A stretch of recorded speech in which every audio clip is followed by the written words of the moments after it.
கிறிஸ்து நாமத்தினாலே வாழ்த்துகிறேன், ஆசீர்வதிக்கிறேன்.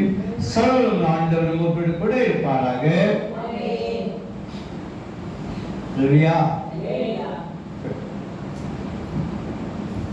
நம் ஒவ்வொரு நாளும் வேலை செஞ்ச நடக்கும். டெய்லி வேலைக்கு போனோம்.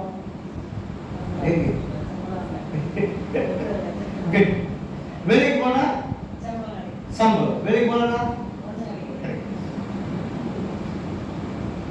ஒவ்வொரு நாளும் நம்ம ஆராதிப்பது நம்முடைய அக்கௌண்ட்ல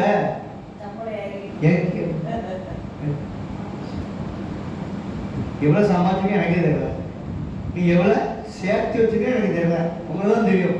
எப்ப தெரியும்? தப்பா திறக்கும் போது. தப்பா திறக்கும் போது இப்ப தெரியாது. இப்போ டபுள் பேக்கர் கிறிஸ்துமஸோட உடைக்கும் போது தான், கிறிஸ்துமஸ் புது வருஷம் உடைக்கும் போது தான் தெரியும் நம்ம எத்தனை நாள் வேலைக்கு போயிருக்கோம், எத்தனை நாள் சம்பளம் வாங்கியிருக்கோம், எவ்வளவு நம்ம அக்கௌண்ட்ல ஏன் இருக்கு. போஸ்ட் ஆஃபீஸ்ல பணத்தை போடுவோம் பார்த்தீங்களா, சேர்ப்போம், வட்டியோடு வரும். போட்டுருக்கீங்களா? போஸ்ட் ஆஃபீஸ்ல வட்டி வரும். நீங்க போட்டுருக்கீங்களா? இல்லை, போடுங்க. லாட்சி மேலாக கர்த்தர தேடுற பிள்ளைகளுக்கு ஒரு நன்மையும் சரிங்களா? ஒவ்வொரு நாள் அவளை தேடுங்க. தேடும்போது உங்க கணக்கில் ஏறிட்டே பாயிண்ட் செரட்டே சரிங்களா?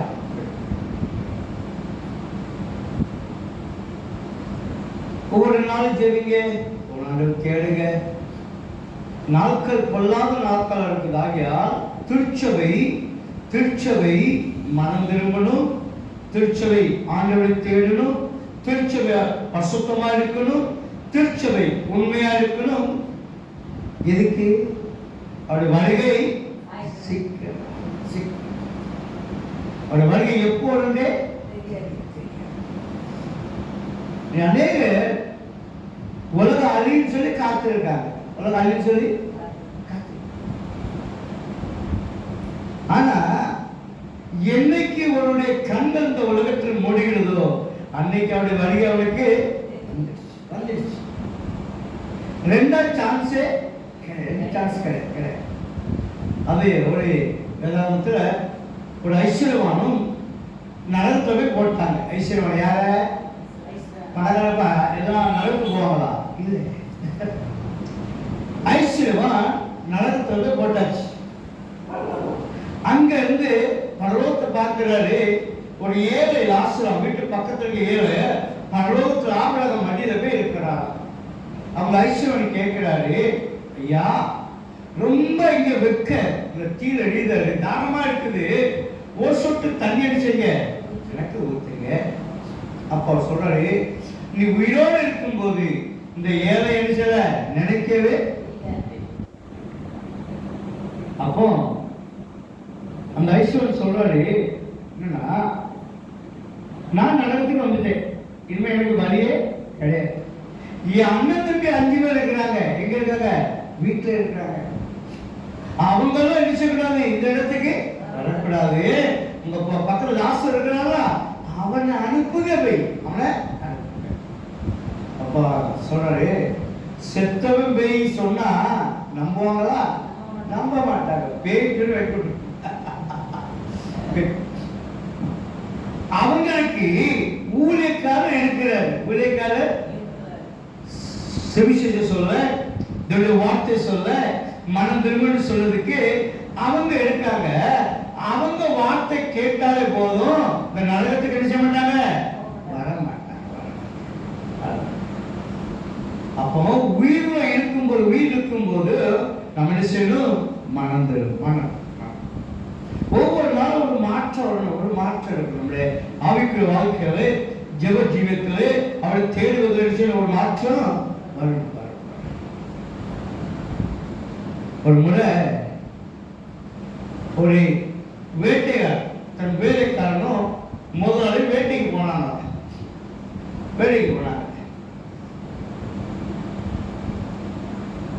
அது 100 புறா வந்து செடிச்சது அந்த சாப்பாடு சாப்பிடும் போது ஒரு புடவை சுட்டுட்டாரு. ஒரு புடவை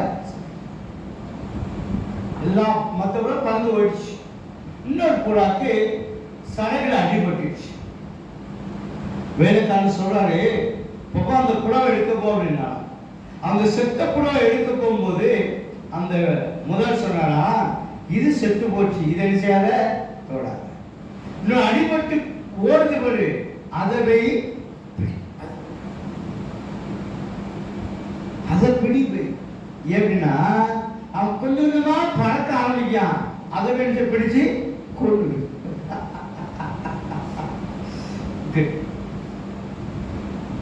அப்ப கொஞ்சம் தேவன் விசுவாசம் வைத்து விட்டு நம்முடைய ஆவிக்குரிய வாழ்க்கையில ஓடிக்கிட்டு இருக்கும் பார்த்தீங்களா, அவங்களால சாப்பாடு செய்வான். செத்து போட பத்தி அது அங்கதான் இருக்காது, இங்க ஓடும்.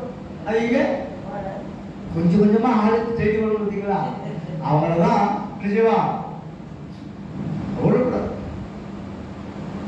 ஆவிக்குரிய வாழ்க்கையில அப்படிதான். ஆண்டோட தேடலுக்கு நேரம் இல்லை, அவருக்கு நன்றி சொல்லுக்கு நேரம் இல்லை, ஆலயத்தோருக்கு நேரம் இல்லாத பற்றி சாத்தான் கவலையே. கொஞ்சம் கொஞ்சமா ஜெபிக்கணும் பார்த்தீங்களா, துதிக்கணும் பார்த்தீங்களா, அவன் மேலதான் கண்ணு வரும். அவன் மேலதான் கவனமா இருக்கணும். கவனமா விழுந்துடக்கூடாது. சரிங்களா? ஒவ்வொரு நாள் விழுந்தாம இருக்கீங்க. ஒவ்வொரு நாள் ஆலயத்தை தேடணும், அவருடைய வார்த்தை தியானிக்கணும், அவருடைய வார்த்தை கேட்கணும், அதன்படி செய்யணும், நடக்கணும். சரிங்களா? நேற்று பார்த்தோம், விசுவாசம் இல்லாமல் தேவனுடைய பிரியமாயிருப்பது கூடாத காரியம். விசுவாசம் இல்லாமல் ஜெபிப்பது கூடாத. எதுக்கு ஜெபம் பண்றீங்க? ஜெபிக்கும் போது ஆண்டவருக்கு என்ன செய்வாரு? பதில் தருவாருதான். அவர் என்னத்தான் பதில் தருவாரு? நம்ம விஷயம் கடமைக்காக ஜெபிக்கிட்டே அது ஒரு பிரயோஜனம். அது சொல்றாரு, நீங்க ஜெபிக்க முன்பாக விசுவாசிக்கணும், என் ஜெபத்துக்கு ஆண்டவர் செய்வார் பதில் தருவார்னு சொல்லி விசுவாசத்தோடு ஜெபிக்க. விசுவாசம் இல்லாமல் தேவன் பிரியமா இருப்பது கூடாத காரியம். கூடாத காரியம் கூடாது. விசுவாசம் உள்ள ஜெபம் தான் பின்னால சுகமான பிள்ளைகளை சுகப்படுத்தும். விசுவாசம் நமக்கு சுகமே வருதா, பலவீனம் வருதா சொல்லுங்க. ஆண்டவர் என் பலவீன சூழ்நிலை எல்லாவற்றையும் சுமந்து தீர்க்கிறார். சுகமானே சுகமானே இயேசுவின் காயங்களால் சுகமானே சுகமானே நான் சுகமானே இயேசுவின் காயங்களால் சுகமானே நான் இயேசுவின் பிள்ளை பயமே இல்லை என்னால் சந்தோஷமே நான் இயேசுவின் பிள்ளை பயமே இல்லை என்னால் சந்தோஷமே. ஏன் ஆலயத்துக்கு வரும்? அதற்கு ஒரு மாசமா எதுக்கு ஆலயத்துக்கு வரும்? எவ்வளவு வேலை இருக்கு நம்ம கிட்ட. நம்ம இடம் போல கஷ்டப்பட்டு வேலை செய்யறோம், சம்பாதிக்கிறோம். இவ்வளவு கஷ்டப்பட்டு வேலை செய்ய எனக்கு ஒண்ணுமே நிக்க முடியும். எவ்வளவு பிரயாசப்படுறியா? ஒண்ணுமே இதுல வேலை நினைச்சு ஆலயத்துக்கு வரணுமா? ஆலயத்துக்கு எவ்வளவு வேலை இருக்கு, எவ்வளவு செலவு இருக்கு, எவ்வளவு தேவை இருக்குது. நான் இடம் போல நினைச்சேன், என் குடும்பத்தை பிள்ளைகளுக்காக நினைச்ச பிரயாசப்படுறேன். ஆனா ஒண்ணு நிக்க மாட்டேங்குது. ஆனா இதுல நினைச்சணும் ஆண்டவரை தேடணுமா, ஆண்டவரை ஆலயத்துக்கு வரணுமா? எப்படின்னா ஆலயத்தோட மகத்துவத்தை செய்யல அவங்க இன்னும் ஆலயம். சரிங்களா? வாசிங்க 1 புத்தகத்துல 8ஆம் அதிகாரம், புத்தகம் 8ஆம் அதிகாரம் 27ஆம் வசனம் வாசிங்களேன்.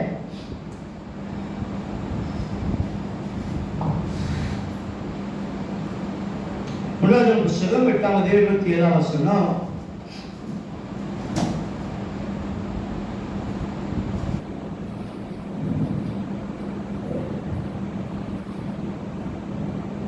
பக்கம் 436 பக்கத்தில் தேவன் மெய்யாகவே பூமியில் வாசம் பண்ணுவாரோ, வானங்களும் வானாதி வானங்களும் உம்மை கொள்ளாதே. வானாதி வானங்களும் உம்மை கொள்ளாதே. நான் கட்டின இந்த ஆலயம் எம்மாத்திரம். நான் கட்டின ஆலயம்.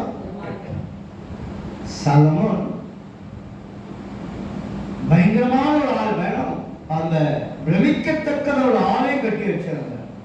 தங்கத்தால பூசினாரா, சாந்த பூசம் பார்த்தீங்களா, சிமெண்ட் போட்டு மண்ணை போட்டு அது மாதிரி அது தங்கத்தால் செய்தாரா, ஐஸ்வர்யமானவர். ஆலயத்தை கட்டி முடித்து விட்டு சாலமோன் ஆண்டவருக்கு விண்ணப்பம் என்ன பண்றா, ஆண்டவரே வானாதி வானங்களுடைய மகிமை கொள்ளாதே, நான் கட்டின ஆலயம். ஆலயம் மாத்திரம்பா, பரலோகமே மேற்கொள்ளாது. அவ்வளவு மகிமையுள்ள ஆண்டவர், பிரகாசமுள்ள ஆண்டவர், பரிசுத்தமுள்ள ஆண்டவருக்கு என்பாக நாங்கள் செவலான நாலு செங்கல் செவலை கட்டிட்டு ஆண்டவனை கூட்டிட்டு வர முடியுமா? இங்கே முதலமைச்சர் ஸ்டாலின் நம்ம வீட்டுக்கு கூட்ட வர முடியுமா? வருவாங்க அவரு? சாதாரண மனுஷனே நம்ம வீட்டுக்கு வர முடியாது. ஆண்டவர்கள் ஆலயத்தை கட்டி வச்சுட்டோம். சாலமோன் என்ன சொல்ல தெரியுமா? ஆண்டவரே நான் ஆலயத்தை கட்டி வச்சிருக்கிறேன்பா, நம்ம கால் ஆலயத்தை கட்டிக்க, ஆனால் பரலோகமே உடைய மகிமை கொள்ளாதே. நீ பிரகாசமான ஆண்ட ஒளிய வஸ்திரமாய் கற்றுக்கொண்டிருக்கிற ஆண்டவர், வானமுடைய சிங்காசனம் பூமி பாதபடி அவ்வளவு மகத்துவம் ஆண்டவருக்கு நான் ஆலயத்தை கட்டி வச்சிருக்கிறேன் சொல்றாரு. வானாது வானங்களுடைய மகிமை கொள்ளாதே, நான் கட்டின ஆலயம் ஒன்றுக்கு. ஆனா பொண்ணு ரிக்வெஸ்ட் பண்றாரு. என்ன ரிக்வெஸ்ட் பண்றாரு? வாசகம் எடுத்துக்கோ. தேவனாகிய கர்த்தாவே, தேவனாகிய கர்த்தாவே, அடியேன் இன்று உமது சந்நிதியில் செய்கிற விண்ணப்பத்தையும் உமது அடியேன் சந்நிதி செய்ய விண்ணப்பத்தையும் மனதை கேட்டு அடியேனுடைய விண்ணப்பத்தையும் வாசிக்க வேண்டுதலையும் உள்ளத்தில் கொண்டறலும் வாசிக்க உமது அடியேன் இவ்விடத்திலே செய்ய விண்ணப்பத்தை கேட்கும்படி என்னுடைய நாமம் விளங்கும் என்று நீ சொன்ன ஸ்தலமாகிய இந்த ஆலயத்தின் மேல் உம்முடைய கண்கள் இரவும் பகலும் திறந்திருப்பதாக வாசிக்க. உமது அடியானும் இந்த ஸ்தலத்திலே விண்ணப்பம் செய்ய போகிற உமது ஜனமாகிய இஸ்ரவேலும் பண்ணும் ஜெபத்தை கேட்டதும் பரலோகமாகிய உம்முடைய வாசஸ்தலத்திலே அதை நீர் கேட்பீராக, கேட்டு மன்னிப்பீராக. என்ன விண்ணப்பம் பண்றாருன்னா, நான் ஆலயத்தை கட்டி வச்சுட்டேன் ஆண்டவரே, ஆனா நீர் இந்த ஆலயத்துல வாசம் பண்ணுவதற்கு தகுதியான இந்த ஆலயம் இல்லை. தகுதி ஆலயம் ஸ்டாலினுக்கு எங்க வீட்டை வர முடியாது. என்ன அந்த பேப்பர்ல செய்தி வாசிச்சேன்னா, அந்த நைனர் நாதன் இருக்காரு, அவர் வீட்டை பத்தி போட்டாங்க. 25 கோடிக்கு வீடு கட்டினார். எந்த கோடி வீடு? அவ்வளவு பிரம்மாண்டமா. அவர் உங்க வீட்டுல தங்குவாரா? அப்போ வானாதி வானுடைய மகிமை கொள்ளாது, நான் கிட்ட ஆலயமா பிரம்மாண்டமான ஆலயம் கட்டிருக்காரு. ஆனா சொல்றாரு, ஆண்டவரே நீ சகலமுள்ள ஆண்டவர். ஒரு ரிக்வெஸ்ட் பண்றாரு. என்ன ரிக்வெஸ்ட் பண்றாரு? ஆண்டவரே இங்க வந்து எங்க ஜனங்க செய்ய போற ஜெபத்துக்கு உடைய கண்கள் செவியும் திறந்தே. அல்லேலூயா. எதுக்கு இங்க ஆலயம் கட்டிருக்காருன்னா, எங்க ஜனங்க எதுக்கெல்லாம் கட்டிருக்காரு நாளைக்கு பார்ப்போம். சரிங்களா? குட். அப்போ இந்த ஆலயத்துல வந்து எங்க ஜனங்க செய்ய விண்ணப்பத்தையும் ஜெபத்துக்கும் உடைய கண்கள் செவியும்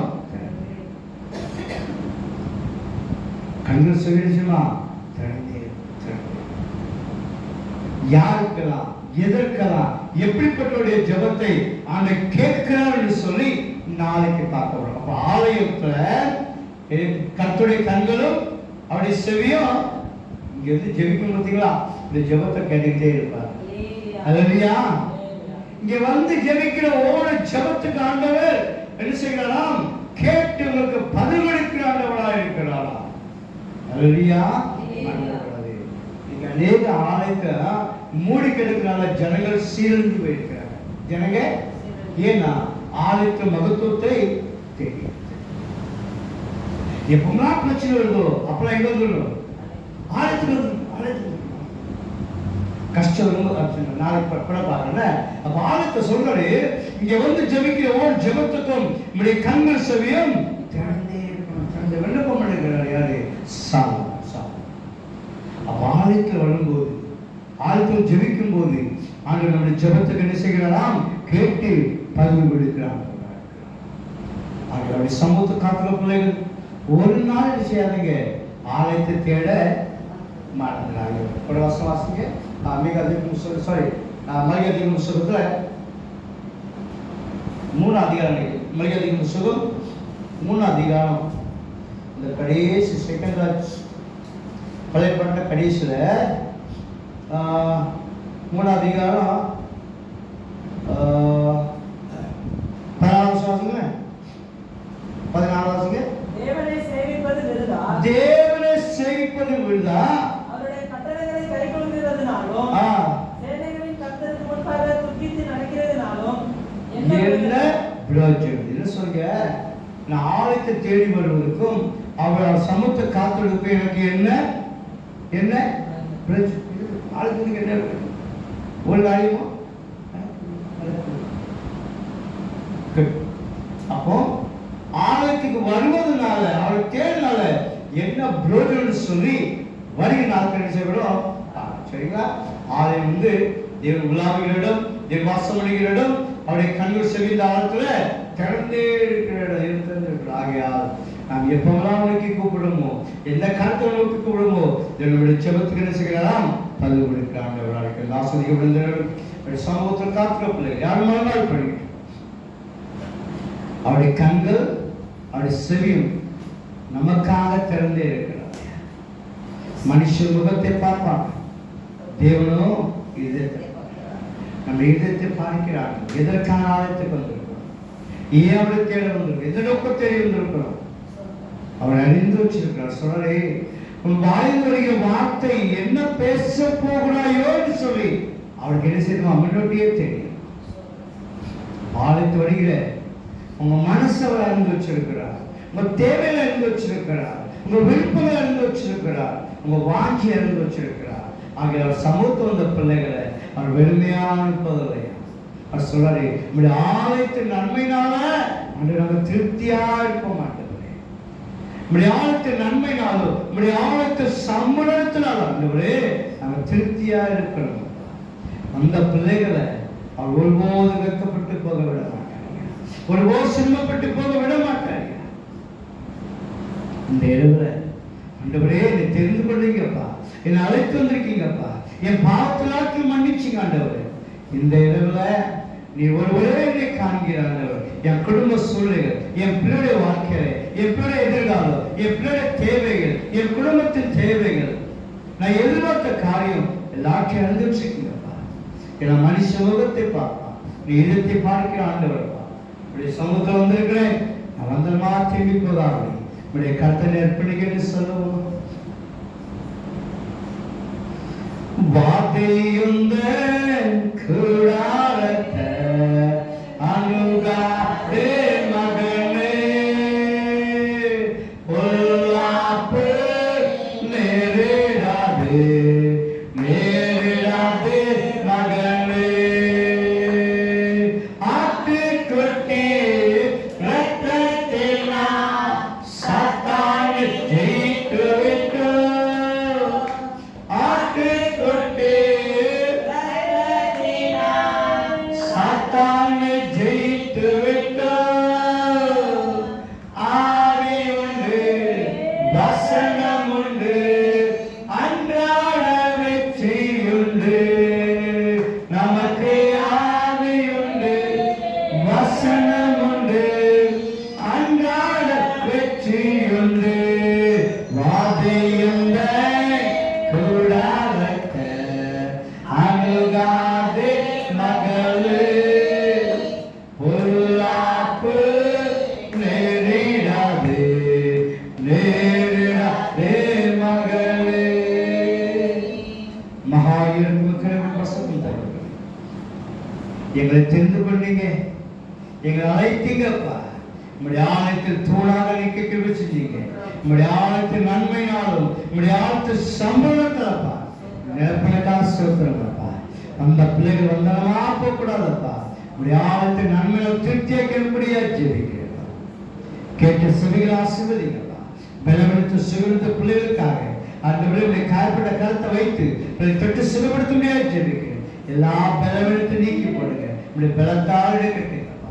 இப்ப சமுத்திரம் சொல்கிறோம், பிரியாத தேவன் இந்த இடம் முழுவதும் எங்க திருச்சபை பிள்ளைகளோடு கிராமத்தில் ஜனங்களோடு இருக்க முடியாது சொல்லிக்கிறோம். தகப்பனை கர்த்தர் தமக்கு பிரியமானவனுக்கு நல்ல தூக்கத்தை கொடுக்கிற போல அப்பா எங்க மேல பிரிய வைத்து நல்ல தூக்கத்தை கொடுங்கப்பா.